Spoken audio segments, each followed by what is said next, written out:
At dahil wala akong magawa sa buhay, yun na nga at nag-ayab ako ng kasama at nagbiyahe kami ng 9,999.9 miles para lang kumain ng lomi. Eto na nga't nakarating na kami at syempre dumiretso na kami sa loob.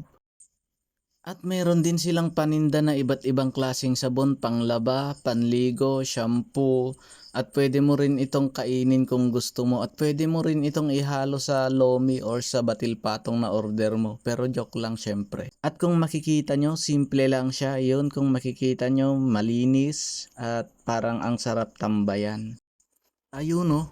Yo yo yo yo yo. Bale, ito nga pala ang pangalan ng lomihan na to, Kuya Frank's Lomi House and Eatery. At matatagpuan lang siya along National Highway, Purok 5 Diego Silang Difun, Quirino. At pumunta din kayo para matikman nyo ang sarap ng Kuya Frank's Lomi House and Eatery.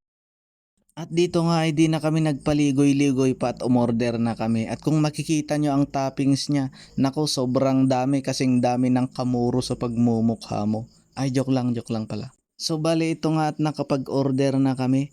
At kung makikita nyo meron din siyang sabaw at syempre hindi nawawala ang kalamansi. Yun na nga at kung makikita nyo amoy pa lang at tingin pa lang talagang nakakabusog na. At dahil sa excitement ko yun na nga at isinubo ko na nang hindi ko pa pinupuyutan at yun na nga nasinit ang ngiwat ko.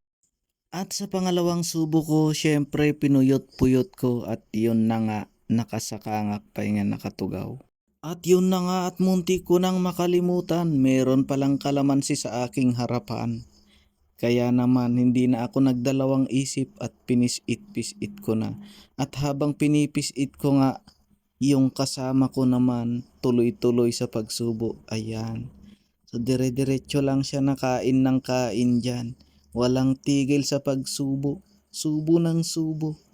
Yun na nga.